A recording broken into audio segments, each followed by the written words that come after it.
নমস্কার, আমি শুভ্রকান্তি চ্যাটার্জি। আমার ইউটিউব চ্যানেল সেলেস্টিয়াল ইনবক্সে প্রথমেই আপনাদের সকলকে স্বাগত জানাচ্ছি।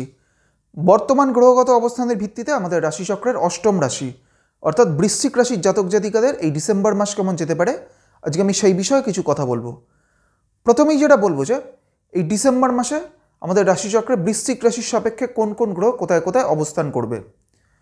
প্রথমেই বলি যে এই মুহূর্তে বৃশ্চিক রাশিতেই কিন্তু রবি এবং বুধ একত্রে অবস্থান করছে এবং আগামী 15ই ডিসেম্বর রবি চলে যাবে বৃশ্চিক রাশি থেকে ধনু রাশির ঘরে, অর্থাৎ আগামী 15ই ডিসেম্বর রবি চলে যাবে বৃশ্চিক রাশির সাপেক্ষে দ্বিতীয় স্থানে।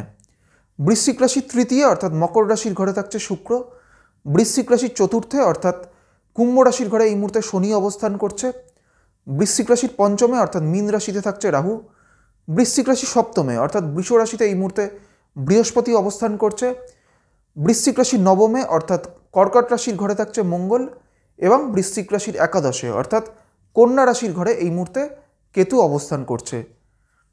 প্রথমেই বলি যে স্বাস্থ্যগত দিক থেকে এই সময় বৃশ্চিক রাশির জাতক জাতিকাদের ডাইজেস্টিভ কোনো প্রবলেম বা হজম সংক্রান্ত কোনো সমস্যা বা পেটের কোনো ধরনের সমস্যায় ভোগার কিন্তু একটা প্রবণতা এই সময় দেখা যাবে। এবং এর পাশাপাশি যেহেতু এই মুহূর্তে শনির দশম দৃষ্টি বৃশ্চিক রাশির ওপরে থাকছে, সেই কারণে কিন্তু বৃশ্চিক রাশির জাতক জাতিকাদের এই সময় মানসিক দিক থেকেও একটা নেতিবাচক প্রভাব পড়ার সম্ভাবনা থাকবে। বিভিন্ন কারণে কিন্তু এই সময় বৃশ্চিক রাশির জাতক জাতিকাদের মানসিক দিক থেকে একটা মানসিক চাপ দুশ্চিন্তা বৃদ্ধিরও একটা সম্ভাবনা কিন্তু থাকবে। বৃশ্চিক রাশির জাতক জাতিকাদের অর্থনৈতিক দিক থেকে আগামী 15ই ডিসেম্বরের পর থেকে অর্থাৎ যখন রবি বৃশ্চিক রাশির দ্বিতীয়ভাবে চলে যাবে অর্থাৎ আয়ভাবে চলে যাবে, সেই 15ই ডিসেম্বরের পরবর্তী সময়টা কিন্তু বৃশ্চিক রাশির জাতক জাতিকাদের আয় উন্নতির দিক থেকে কিন্তু একটা অনুকূল সময়।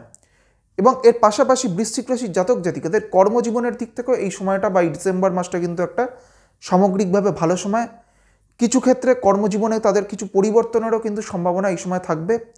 বৃশ্চিক রাশির জাতক জাতিকারা যারা কোনো ধরনের ব্যবসার সাথে যুক্ত হয়ে রয়েছেন, তাদের ব্যবসায়িক ক্ষেত্রে বা ব্যবসায়িক দিক থেকে উন্নতিরও কিন্তু একটা খুব ভালো সম্ভাবনা এই সময় থাকছে।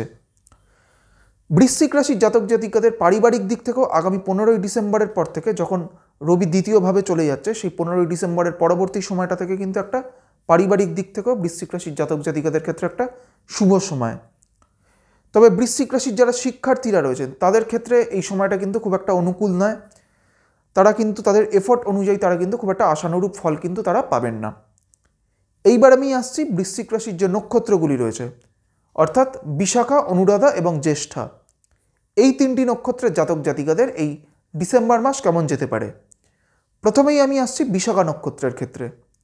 বিশাখা হচ্ছে বৃহস্পতির নক্ষত্র এবং বিশাখা আমাদের রাশিচক্রের 16 নম্বর নক্ষত্র। এই বিশাখা নক্ষত্রের চতুর্থ চরণটিই রয়েছে বৃশ্চিক রাশির ঘরে। যাদের বৃশ্চিক রাশির বিশাখা নক্ষত্র তাদের ক্ষেত্রে কিন্তু এই সময়টা স্বাস্থ্যগত দিক থেকে কিছুটা কিন্তু সতর্ক থাকতে হবে। তবে বিশাখা নক্ষত্রের জাতক জাতিকাদের আয় উন্নতির দিক থেকে বা তাদের কর্মজীবনের উন্নতির দিক থেকে এই সময়টা কিন্তু একটা অনুকূল সময়। বিশাখার পর হচ্ছে অনুরাধা নক্ষত্র। অনুরাধা হচ্ছে শনির নক্ষত্র এবং অনুরাধা আমাদের রাশিচক্রের 17 নম্বর নক্ষত্র। এই মুহূর্তে স্বর্ণালী চক্রে অনুরাধা নক্ষত্রের সাপেক্ষে কর্ম নক্ষত্রে রাহু অবস্থান করছে। যখন কোনো নক্ষত্রের সাপেক্ষে কর্ম নক্ষত্রে রাহু অবস্থান করে তখন কিন্তু সেই জাতক জাতিকার ক্ষেত্রে কিন্তু সেই সময় তাদের কর্মজীবনে বা কর্মক্ষেত্রে কিছু পরিবর্তনের সম্ভাবনা দেখা যায়। তাই এক্ষেত্রেও এই সময় কিন্তু বৃশ্চিক রাশির যাদের অনুরাধা নক্ষত্র তাদের কর্মজীবনের ক্ষেত্রে কিছু পরিবর্তনেরও কিন্তু একটা সম্ভাবনা থাকবে। স্বাস্থ্যগত দিক থেকেও কিন্তু অনুরাধা নক্ষত্রের জাতক জাতিকাদের কিছুটা সতর্কতা অবলম্বন করতে হবে। অনুরাধার পর হচ্ছে জ্যেষ্ঠা নক্ষত্র। জ্যেষ্ঠা হচ্ছে বুধের নক্ষত্র এবং জ্যেষ্ঠা আমাদের রাশিচক্রের 18 নম্বর নক্ষত্র। এই মুহূর্তে নবতারা চক্রে জ্যেষ্ঠা নক্ষত্রের সাপেক্ষে বদ নক্ষত্রে অবস্থান করছে শনি এবং এই শনি কিন্তু বৃশ্চিক রাশির সাপেক্ষে চতুর্থ স্থানে অবস্থান করছে। সেই কারণে জ্যেষ্ঠা নক্ষত্রের জাতক জাতিকাদের উদ্দেশ্যে বলবো যে এই সময়টা আপনারা কোনো ধরনের গুরুত্বপূর্ণ সিদ্ধান্ত দেওয়া থেকে বিরত থাকার চেষ্টা করবেন।